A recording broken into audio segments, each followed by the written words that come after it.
it on switch.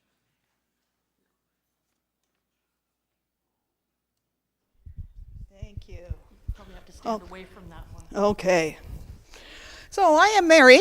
I'm the youngest of Don and Barb's 5 children. And my eldest sibling, Rob, was somebody that many of you probably knew, and we lost him back in 2019. My sister Beth, fewer of you knew. We lost her in 1981. After these losses, whenever feelings got too big and we needed a comforting sign, we'd ask for it, and we'd get one. And it was usually a rainbow. God's promise, everything is all right. Dad asked me to sing at his funeral over a decade ago, and he wanted me to do Somewhere Over the Rainbow. And I thought, oh, I'll never be able to get through that one. No, that's just going to be a tearjerker. But then at his 90th birthday, I thought, it's better for him to hear it. So I sang it at his birthday, and I managed to do it without tears.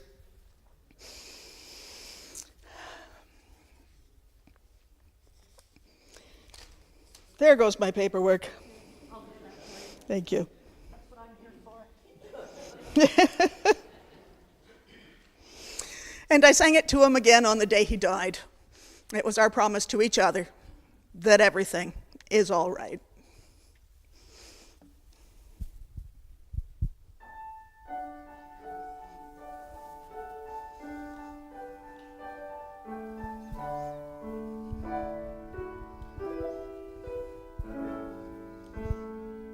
Somewhere over the rainbow, way up high, there's a land that I heard of once in a lullaby.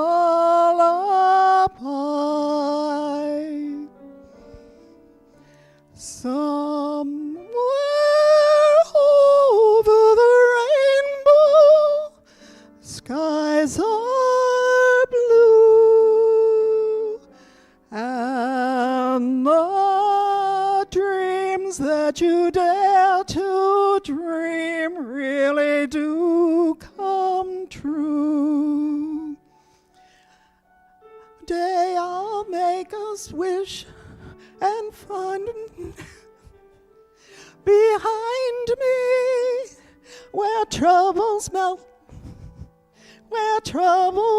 like lemon drops away above the chimney tops. That's where you'll find me, somewhere over the rainbow. Bluebirds fly, birds fly over the rainbow. Why then, oh why can't I?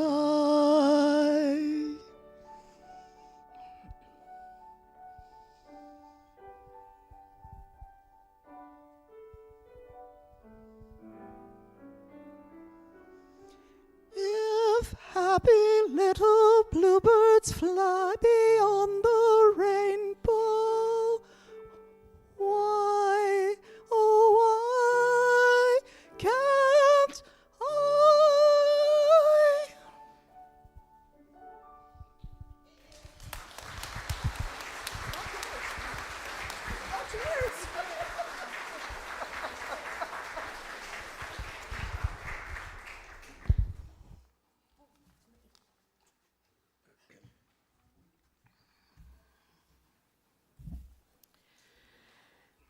That was beautiful, thank you. One day I read a book, a paperback novel, I thought. The Dean's Watch by Elizabeth Gouge, and it burst on me like a revelation. I know, you find that hard to believe. It's true, I was amazed. The book clearly said, God is love. and meant it. I had seen that line countless times before. It was the roadside billboard in a cornfield put up by a small town gospel church.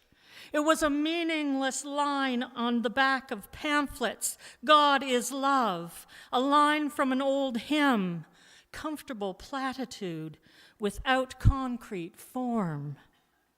As meaningless as Rock of Ages or washed in the blood of the Lamb. But not this time.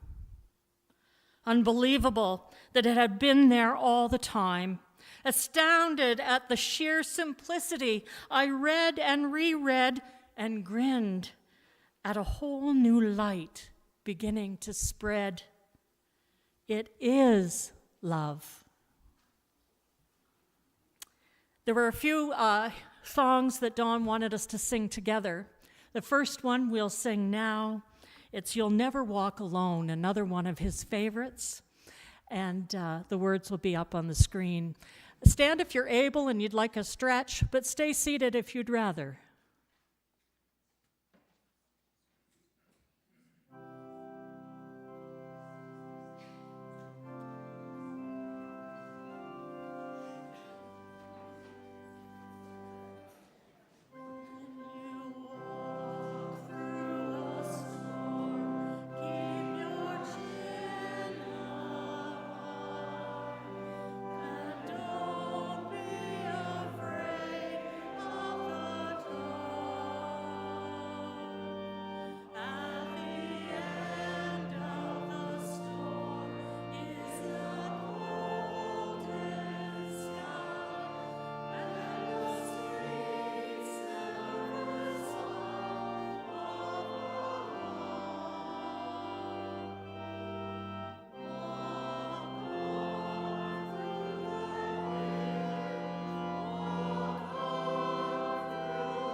Barb, if you could come forward and speak to us your eulogy. Yeah.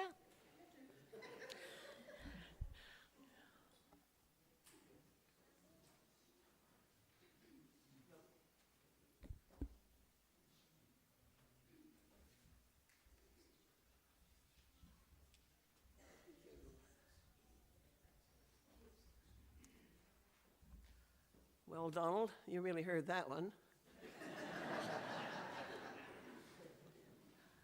I had my words here.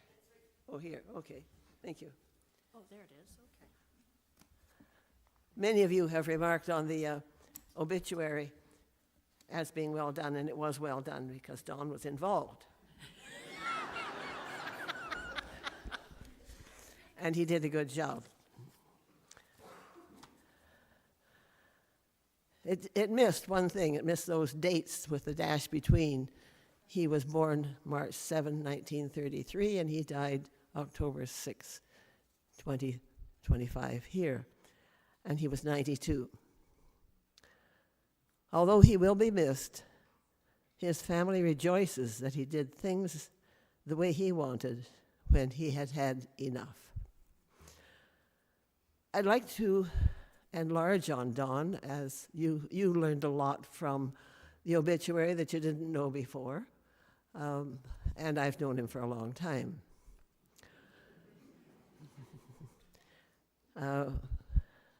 We've been married 68 and a half years. How, you might ask? Well, he never fought. he was never a fighter. If there was a question that arose, he stated his place and waited for reaction. And sometimes there were long silences, and sometimes there were disagreements, but things worked out in the end. And that's part of a long marriage. And another thing was that we shared that love that many people seek when they marry, a strong love that lasts forever, and we had that, and we have that.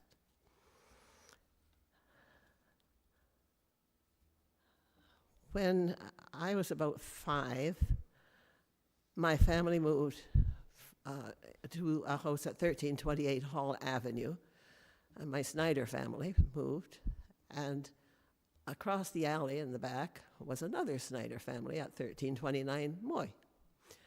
And they had 2 sons, Donald and Robert, and I had a brother, Robert, as well. So you can imagine the symbiosis there.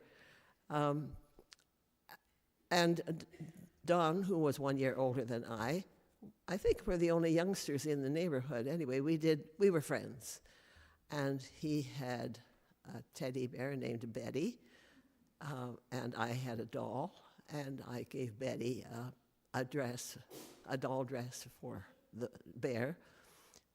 She still has it, and we still have her. You may have seen her in the hall. That was Betty. And that was the start of our relationship. We were friends and started King George School together. But when he turned 10, the family moved away, and I lost track of him. I was at his 10th birthday and didn't see him again until we were met in high school again. But in the interval, when he was 10, he joined Cubs. And this touch of scouting stayed with him forever. He was always a scout. And it held him up through difficult family time, and the leaders he had were excellent, gave him role modeling and support, and he carried that thing about scouting that is honorable, and some of you here are here in uniform, and I'm so glad you came in uniform, because you knew Don as a scout. He went on to become a leader and a commissioner in scouting, and including the group that got together as senior scouts, who are dwindling now, but it was always an influence on his life that I was grateful for. I think anybody who marries a scout has got a good deal.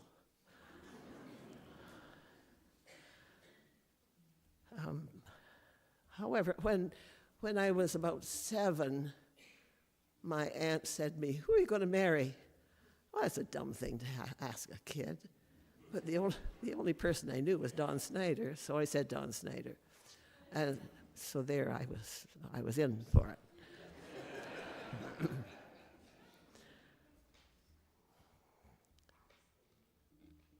When we met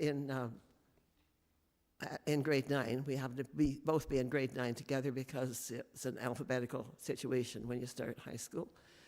And we were friends. Again, we would have lunch together. Sometimes the teachers thought we were brother and sister. Get away with a lot that way. But he was a rover by that time, and his friends outside of school were rovers. And our social life centered around the square dancing and dances that we went to with maybe 8 other rovers. It was a good time. And so we were dating in high school. After grade 12, Don went to Assumption University, and I carried on through 13 and went into nursing. We were engaged a couple of years later.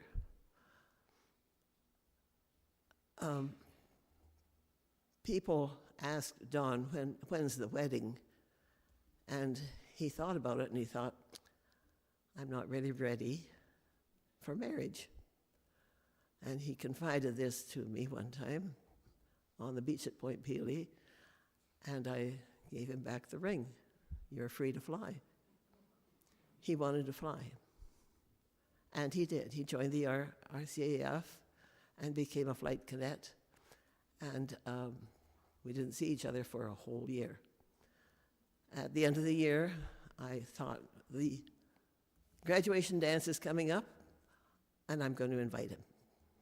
So, short story, we got together again. We danced at our dance and then at his graduation dance. And short story, we got re-engaged.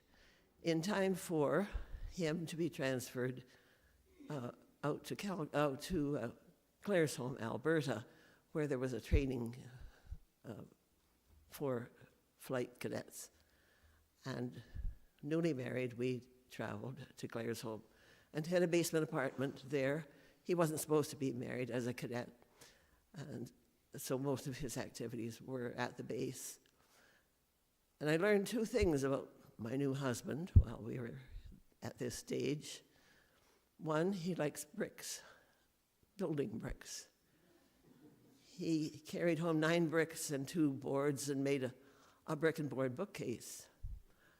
That was a small beginning to a very large endeavor that followed him. There are bricks in every house we've lived in, and daughter Jennifer now lives in the house where the children were raised. She still can't put a shovel in the ground without hitting a brick.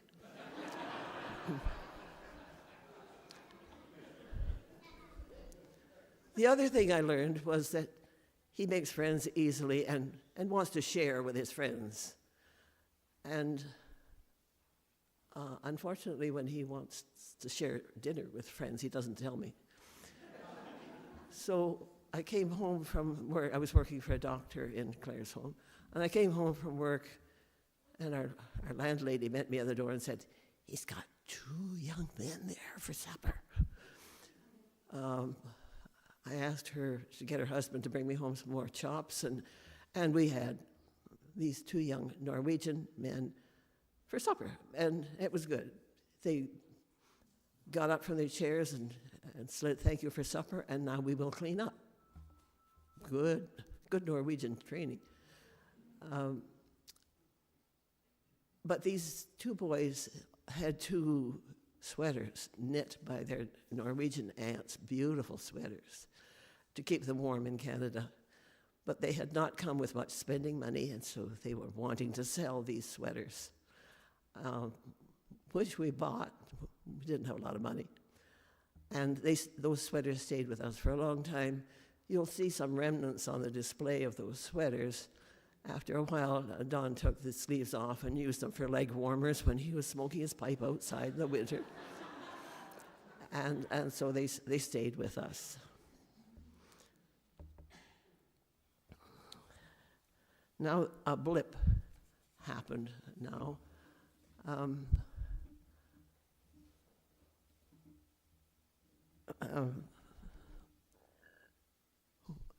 When Don we were still in Claresholm when he got the word from testing that his health kept him from flying. He was not fit for flight. And this was a disaster for Don. We moved from there to Calgary, where our first child was born, Rob. And we lived there for a couple of years, and then he was called home to partner with his dad in the real estate and insurance business.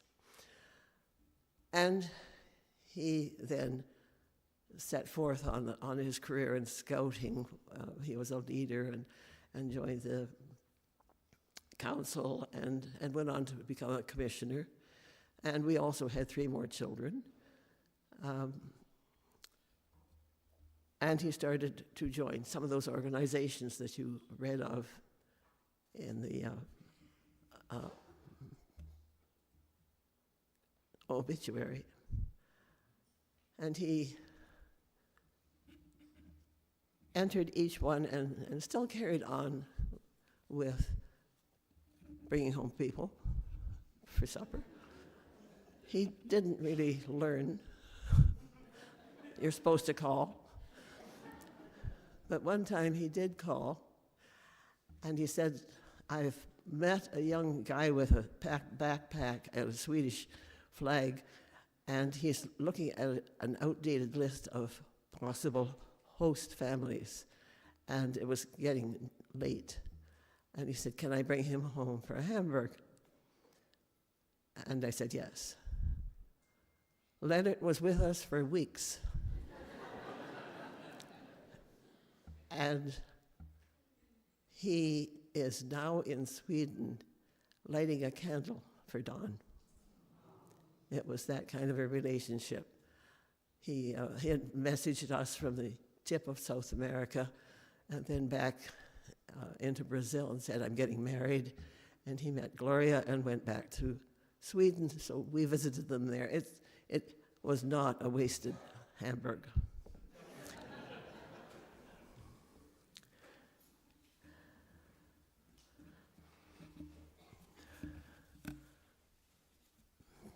I'm supposed to be following some script here.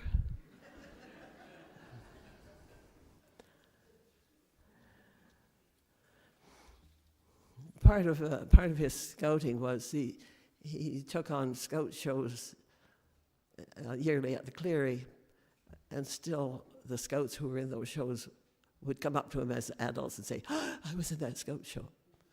And so the whole crew came back, the whole scout show came back for spaghetti one time. You'd think I would learn, wouldn't you?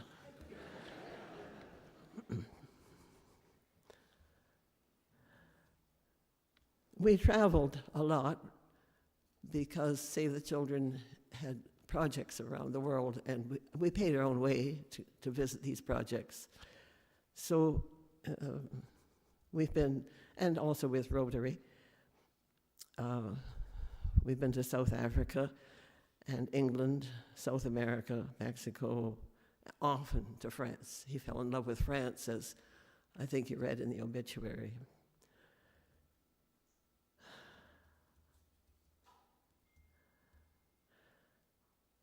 The obit describes the building that Don and his partner, Don Spafford, bought. Don Spafford and I both agreed this was a wrong idea. But he loved it. He was enamored of this old building at the corner of Chatham and Dougal, and he wanted to refresh it. So did a lot of work on this building, and he had his daughters coming down to strip paint off woodwork, and it was like a mistress almost. I never saw my husband for a long time. Unfortunately, he didn't wear a mask, and ultimately his lungs appeared scarred, and his breathing was affected more recently in our lives together. So at the end, he was on oxygen and with breathing with difficulty. That was one of the problems that he had. Evelyn McLean found in Don a willing friend of the court to save the Essex County Courthouse from demolition. He and I spent 40 years as volunteers doing that, and the resulting cultural center is a reward in itself. Don was a man of integrity. The organizations in which he was involved were ones in which he invested his best effort. He was not in it for glory or any security, but he felt the need to do the work of Rotary International and Boy Scouts and Save the Children Canada, and was justly named president at some point on those 3 occasions. And I'm going to list some things that you have said and that I've heard, and you've said more complimentary descriptions of Don, but he was a gentleman. We were bringing home Don from hospital in Leamington one day and stopped for supper in a restaurant. And he, just the recent patient, held my chair for me as a gentleman and would always do that. And he was always dressed for the occasion, color coordinated, white shirt very often. At a time when white shirts were waning, he would always have a white shirt and tie for church or any outing that he was going to, and he always looked spiffy, often with a hat. He was humble and polite, observant. He made friends easily. He was eager to try new things. He had a fantastic memory for names and events. And he was a good dancer. And we loved dancing. Miss that. He loved the theater, especially Stratford. We attended Stratford presentations when it was a tent. That's some time ago, and not everybody remembers Stratford with a tent. And then in the last few years, with help from our daughters, we have attended, for the last time, 7 theater presentations. For the last time. And he was still looking at a program this year. Don left us the way he wanted to go. He had done all the things he wanted to do. He really enjoyed the time that he had with us before he died. But his breathing was getting worse, and his health was getting worse, and he was approved for MAID, and it was a wonderful experience for all of us. He was ready, and we were kind of almost singing on the way. As Mary said, we were there with him, and he left us with great comfort. As many of you have said, he was a good man, a great influence, and I appreciate the words that you have said about this man that I love, and appreciate your presence here today. Thank you.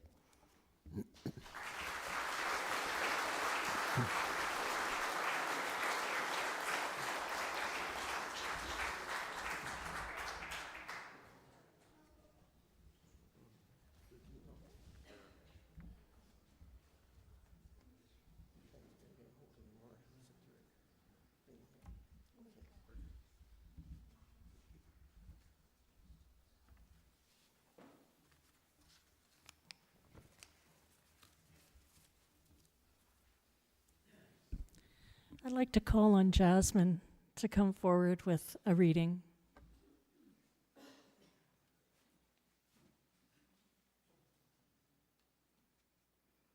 Hello, I'm Jasmine. I'm Don's youngest granddaughter. I'm Lauren's daughter. You can't hear me? I'm Jasmine.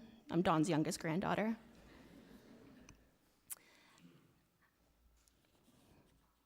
If I speak in the tongues of mortals and of angels, but do not have love, I am a noisy gong or a clanging cymbal.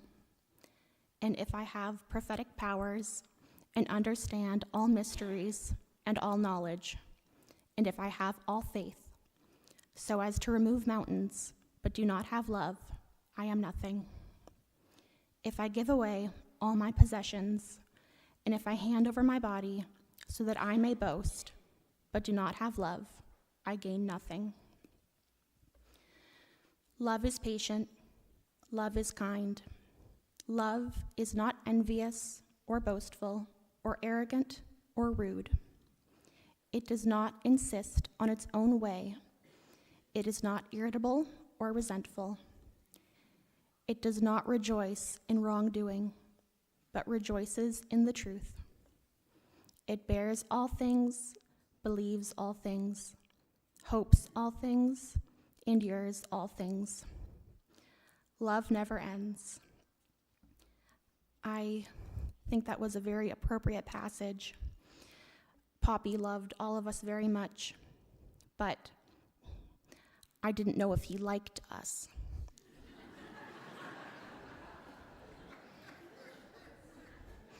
So, one of the last conversations I had with him, I said, Poppy, I know that you love me, but I don't know if you like me. And I wanted to make sure that he knew how much I loved, respected, and liked him. And he let me know that the feelings were mutual. So I'm going to miss my grandfather very much, but it was an honor to know him and an honor to be his granddaughter. Thank you.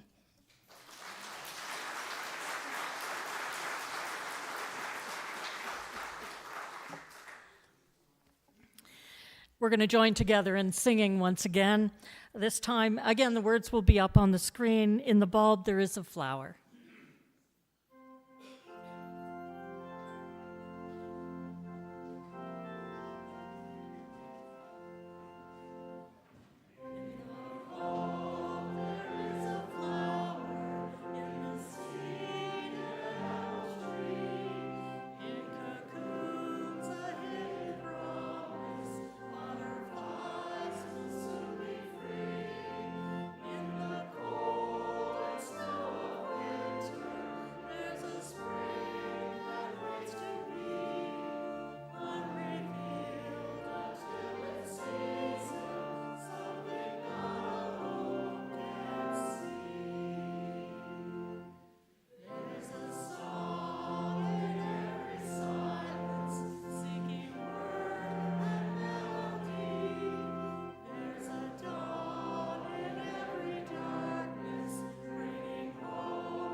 Jennifer?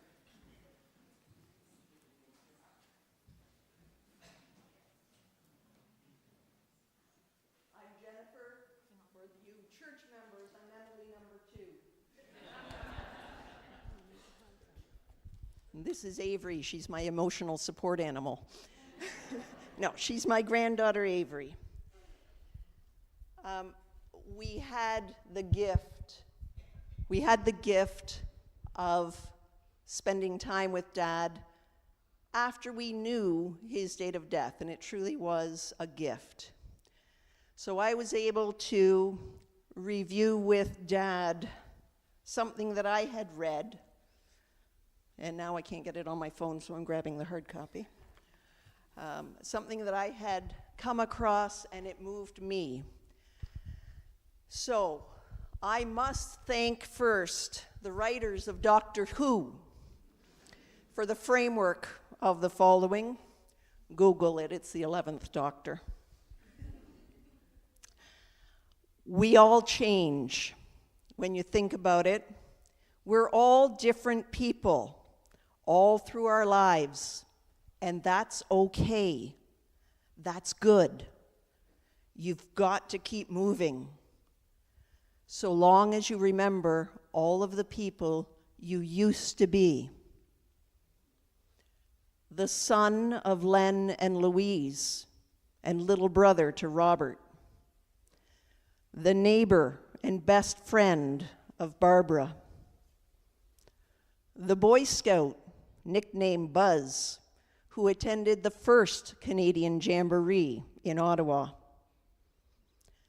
The teenager who worked in the mailroom at Ford and became a lifelong friend to Fred, Dick, and Jack. The young man who joined the Air Force and moved with his new bride, best friend, to Alberta. The young father who returned to Windsor with his family and embarked on a career in real estate and insurance. The advocate for human rights, architectural heritage, and making the world a better place, a little bit at a time. The father who included his children in community projects and made sure they knew the importance of giving back. The Poppy who treasured every moment with his grandchildren and his great-grandchildren. I will cherish every aspect of his life, and I will always remember when Don Snyder was my dad.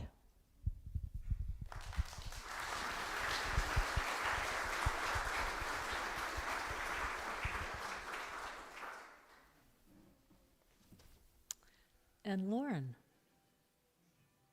Yeah. You sound like your mother. Who, me? Do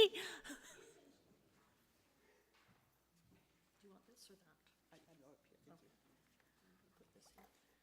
Thank you. Is it off? It is not, but he's turned it off up there. Okay, good thing. Wow, look at all these people. You don't get like this on a Sunday morning, do we? No. Ah, this is. Just keep talking. I will try and keep this shorter than I expected because no one wants to be sitting on those hard pews. We know from our Sunday service what it takes. But on behalf of, sorry, I should introduce myself. I am Lauren. I was the middle child, and with the passing of my older brother and sister, I became the oldest child. Then Jennifer went from the fourth to the golden child. And Mary continued to do the baby. So on behalf of my mom and my sisters, I want to begin with gratitude to a number of people. Thank you to each of the UCW, our ladies of the church with some of their spouses. A special thanks to Joanne and Jill for taking over Joni's shoes. Thank you to Henry for your beautiful music, to Paul, who's running the computer upstairs, Tavis, who's behind the scenes, we can't see, but he's the one running a live stream on YouTube so that our friends and family in Alberta and British Columbia, Arizona, Michigan, California, Sweden, Japan, Australia can be a part of our service. Hello to all you people that are behind the scenes. To Heather, I think she's here. To Heather for all her background work, and to Reverend Robin for being the person my dad chose to do this. To each of our family members who have been a part of this journey, who have loved and continue to be loved. And to each of you, thank you for attending here to join us in the celebration of Don Snyder's life. Poppy, Don, Dad, Uncle Don, friend, Mr. Don, Mr. Snyder. His life was a mixture of numerous threads. Where's my threads? Oh, here they are. Thanks. His life was a mixture of numerous threads. threads that made up patchwork of 92 years of living. I asked my dad what was left on his bucket list. And after giving it some thought, he said, "Nothing. I've done it all." Too bad. I was hoping he was going to say skydiving, because then we would have taken him skydiving. My dad was a combination of love, pride, generosity, goodwill, and humor. He was obstinate and determined. His observational skills were incredible. His mind and memory sharp. He loved his family, and although he rarely showed it, he was proud of each one of us. When visiting one-on-one, if you went in, he'd say, "Hello, my favorite daughter." But I knew he also said that to Jennifer and Mary. Or, "Hello, favorite grandson or granddaughter." We all knew he'd say it to each one of us, but it made us feel special nonetheless. It was one of his threads. You can't see them, but I really have threads here to make up the patchwork of his life. He loved my mom immensely. The love they shared was a special bond, strong after 75 years together with dating and marriage. When Dad would pass by Mom, he would always put a hand on her back or give her an affectionate, loving touch. And she was always his first concern. So if I was helping him, he said, "No, go take care of your mom. Make sure she's okay. Make sure your mom's comfortable." In preparing for his passing, he told all of us, said, "Take care of Nanny, Mom." Her comfort and care was paramount to him. Another one of his threads. He was generous with his time and abilities. We were a family of 7 with 5 kids. And as a young family, my dad worked hard to grow his business to ensure that we had what we needed. My mom worked miracles, feeding the 7 of us and the occasional strangers that came into the house. Now, my next notes does talk about Leonard, the hitchhiker walking along the street with the Swedish backpack. And I know that Leonard is watching, so hello to Leonard in Sweden as well, from all of us. So that was a 6-week hamburger dinner that he stayed forever. We also hosted numerous exchange students through the Rotary Club's International Youth Program. Students from all over the world would live in our home. Another one of my dad's threads. Well, the effect is there. Let's just go with that. It was important to my dad to look respectable and groomed at all times. And I remember going into his office in Walkerville, and it smelled of Listerine. It always did. It was because it was important to him that when he greeted his clients, his breath was fresh and he looked good. Even right up until the last moments of his life, he popped a Tic Tac in so that the nurse, wouldn't have bad breath for her. During the luncheon, you'll see that there are mints on the table, and that's reflecting that he's always had Tic Tacs or mints with him. I said it was important for my dad to always look respectable, but not when he went out to smoke his pipe. When he went out to smoke his pipe, he was always cold, so the attire that he had was a real sight. He had a favorite Helen sweater. It's a sweater that Helen knit, and it's a Helen sweater. He had a gray hat, at least one big scarf around his neck, a blanket wrapped around his waist, gloves with fingers so he could hold his pipe, and what Mom talked about earlier, the Norwegian sweater, the arms are cut off, and that's what he'd put on his legs. He'd pull them up like leg warmers. It was a sight to see him go out for his pipe.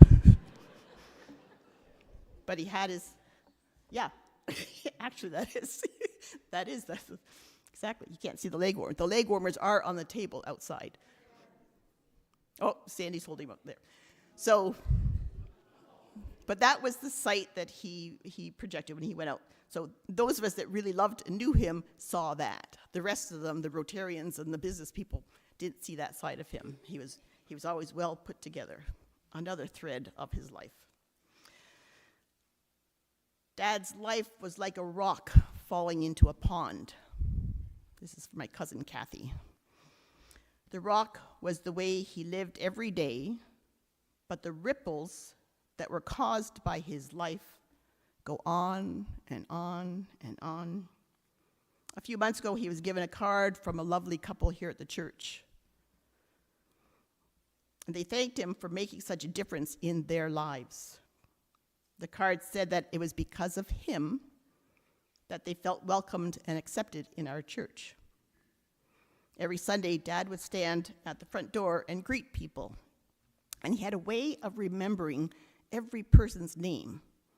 And he made a point not only of remembering their name, but something special about them, a special event or something special about them. He made people feel special. Another recent card thanked Mr. Don. Where is she? I'm looking for Jude. Okay. Thanked Mr. Don, a young artist, for getting her start. She credited Dad for giving her the confidence and courage to pursue her passion. Jude has remained a loyal friend, and she's the artist who painted this picture in the center of my dad. After my dad received the gifts of those cards, he admitted that he was humbled to realize he'd made a difference in someone's life. He said, "I was just doing what I thought was right." A very special thread in his life.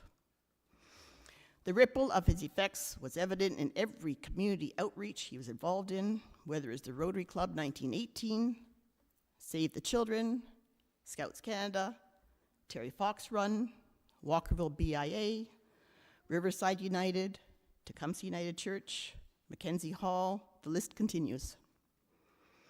And in each of those communities, he wasn't just a helper or a one-time volunteer. He was usually the lead or the organizer or the planner. And it was likely that if he was involved, the whole family was involved. He instilled in us the ability to give back to the community, and he taught us by example. Someone once said, "If you ask one Snyder to do something, you get them all." My apologies to our husbands.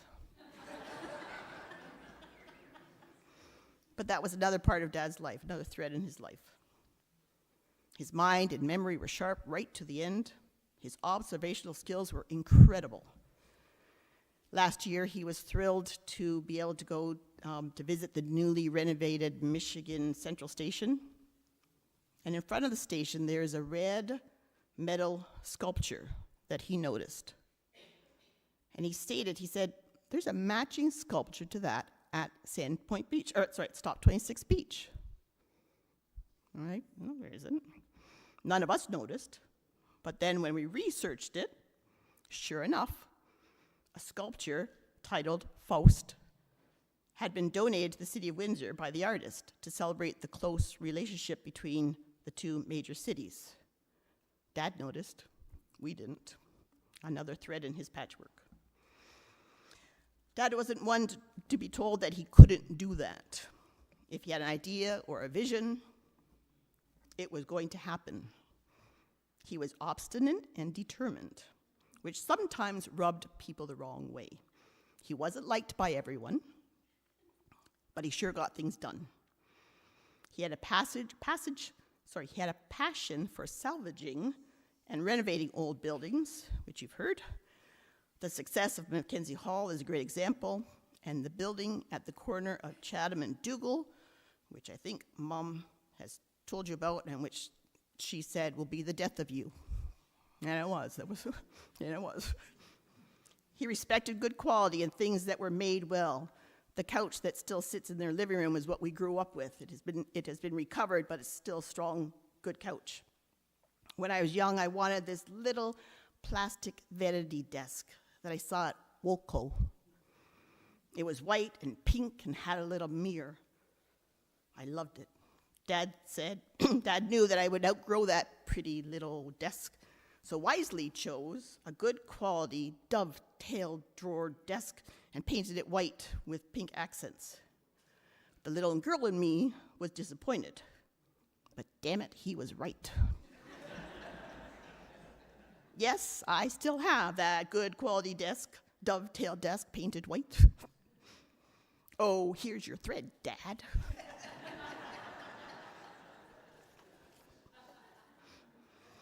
And he didn't do normal.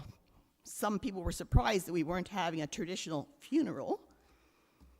That was here at the church, and we had a short visitation. We're sorry for rushing people through, but that's what he wanted. Dad didn't do normal. If you said, well, everyone else is doing it, you bet he'd do the opposite. Or if all the traffic was going one way, he'd find a different way, and would usually result in beating traffic or getting a better parking spot, because there's always one closer, one of his threads. And as you know now that he had chosen medical assistance in dying, and he was always in control. His mind was clear and his memory strong. He and my mom played cards every night. They played rummy, and my dad kept score. At 92, he still took the numbers and quickly did the math for the totals. I had a chance to play with him on the Saturday night before he passed, and we didn't start until after 10:30 at night, which is when most old people go to bed. At 12:30, I finally asked, can we be done? I need to go to bed. I have to teach Sunday school in the morning. One more hand, my dad said. It was 1 a.m. before I got to go to bed, and he was up again at 7:15 wanting key lime pie and coffee for breakfast. Yeah, he did get it. Yeah, exactly. And on the morning that he was going to pass, one of the things he had to do was there's a file on his desk. He said, can you bring me that file? So brought him the file to the dining room table where he was sitting, and he went through it. He said, okay, well, see that. That goes into the recycle. That goes into your mother's income tax form. This is an attachment for an art piece that we bought. Remember we bought that in 1994 in Africa? This was an article that was written in 1969, and on and on. His mind was, so we picked his brain for old neighbors' names and to identify people in old photographs. Choosing his expiration date while his mind was still crystal clear was a blessing for the family. Each of the kids and the grandkids and the great-grandkids had a chance to be with him, to share his love and memories. He never faltered from his decision. He was ready, he was in control, and he knew what he wanted. Not much different from the rest of his life. And a quote from a friend of mine named Lisa, in a message she sent to me, we will take the lessons he unconsciously taught us by example and emulate his spirit at every opportunity. God is love, and where there is love, there is God. Go do something nice for someone, be kind, and take care of each other.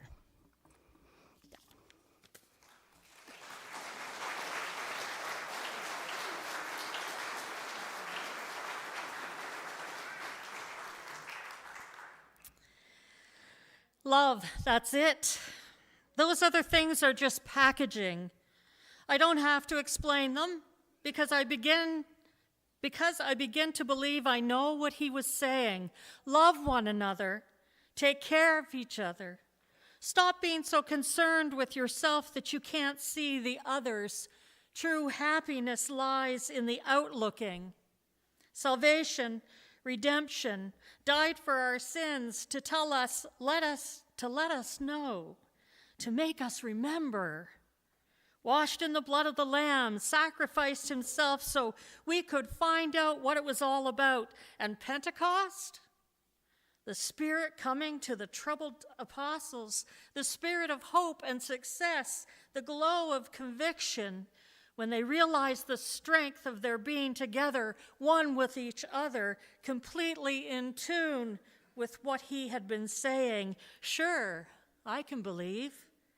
Better yet, I know a spirit can move through walls. These words are not the words of a theologian, and they're not my words. As many of you know, I never used many of the terms written here, like salvation and washed in the blood of the Lamb. That wouldn't ever be part of my preaching. No, these words were written by what we in the church call a seeker, a person searching for a God that did not sit on a throne in the sky. These words were written by Don Synder. All of them, all that I have spoken from the beginning to the end, are directly from Don. Love, that's it. Don Synder was and is the most Christian non-Christian I have ever met. If you asked Don if he was a Christian or if he believed in God, he would say no. Or he might ask you to define your definition of God. And if you could interchange love each time you said God, Don could relate. Don was a seeker. He thrived on information through books, art, music. As long as it was telling a story or capturing the essence of love, he was all over it. His mind was sharp, and he read everything. He kept information, files of it, everything from notes people gave him to the news clippings on the new bridge. He was full of knowledge about the community and the world, and he loved a good debate. Take a side and go at it with logic and insight, but don't expect him to sit quietly with his opinion. He loved to challenge, and he would tell you what he thought. As his minister, I was both terrified and amazed at Don. He had so much knowledge and insight about this religion he did not believe in. Don and I had numerous conversations about varying aspects of religion and Christianity and the state of the world. Our Wednesdays at 10 group can vouch for that. In fact, I often wondered before the meeting what Don was going to have to say about that day's topic, again with trepidation and excitement. What's Don going to say about this? Who will he offend? And or engage in almost equal measure? I had the opportunity to tell Don how much he had affected my life and my ministry on the Friday before he died. He had asked to see me as a friend, not the minister, due to my retirement. But we just can't stay out of those religious topics. It seemed one of his burning questions for me was, when did I decide Mary was not the meek and mild young woman that we've been led to believe? He went on to say, when did she turn into that strong? And he paused for a minute to get the right word, and I said, badass. And he said, yes. Now, I won't go on with the answer because I'll be cut off like I was actually that day when Lauren piped in and said, Robin, you got to go. The nurse is coming, you've got to go. I also asked him at the time if he could please come back and tell us who was right. Is it a void, or is there something there? Nothingness or spirits hanging around with each other, reminiscing old times. He didn't say he would, but there's been indications. There's been sightings. Don taught me to seek, to search myself so that the words that I spoke in my sermons had substance and merit and reflected the love that Don and countless others so desperately seek. Not just from loved ones and friends, but from community and leaders and strangers. He changed me in many ways that I'm still finding out. He opened me to be brave in what I was saying publicly in my sermons and to my congregations, to embrace my own truth about the world and how Scripture engaged us in that world. And ministers are often afraid their congregations will not accept the harsh reality of what religion has created. But Dawn gave me that courage to stand forward and tell the truth. If we can just take one thing from knowing Dawn, let it be this: search out the places where love is needed. Love one another, even when it is hard to love them. Look for it, and love will come to you in some way. And I'll end with Dawn's words once again. In another time, it would have been called revelation. In another set, it might be being saved or deciding for Christ. But for me, now, it doesn't need naming. It is enough to know I came to know it. God is love. And knowing it, living it, life is good. Amen. So be it. Now, you might have noticed that we've not had any prayers in this celebration. This, of course, was in keeping with Don's wishes. However, he did admit that he realized he needed something to pray to, or to say something to, when two of the Emilys went off on their motorcycles. He had to know there was something that would bring them home safe, that he would ask for something. So we'd like you to just take a couple of minutes. Henry's going to play a little ditty for us, and just take a couple of minutes, and if you're so inclined to pray, this is your time to pray. If you'd like to just sit with the music for a moment, that's what we are here to do. Henry.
Thank you, Henry.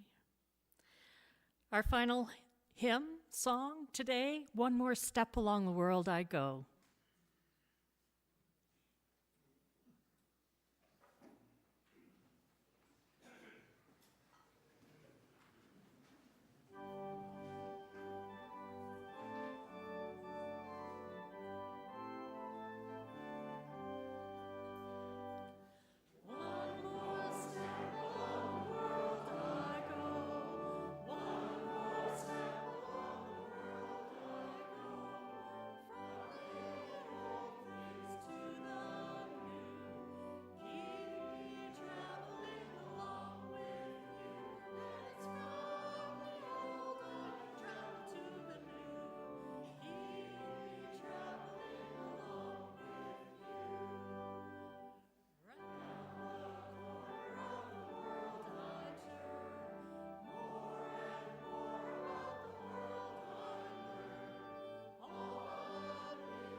Just before we do our formal ending here, I'd like to invite you all to lunch across the foyer there, across the hallway into the CE Center.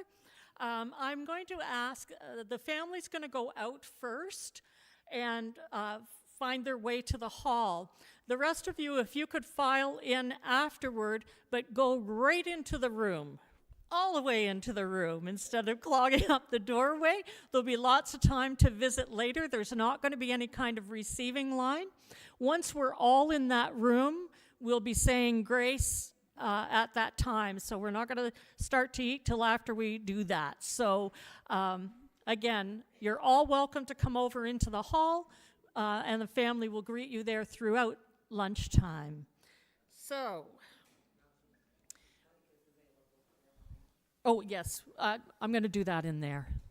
Okay, so we believe that neither death, nor life, nor angels, nor rulers, nor things present, nor things to come, nor powers, nor height, nor depth, nor anything else in all of creation will be able to separate us from the love that is God. And so into that love we commend our brother here departed. We acknowledge that his body has returned to the elements, earth to earth, ashes to ashes, dust to dust, trusting in that love's great mercy by which we have been born anew to a living hope through the resurrection of Jesus. And may you see God's light on the path ahead when the road you walk is dark. May you always hear, even in your sorrow, the gentle singing of the lark. When times are hard, may hardness never turn your heart to stone. May you always remember when the shadows fall, you do not walk alone. Amen.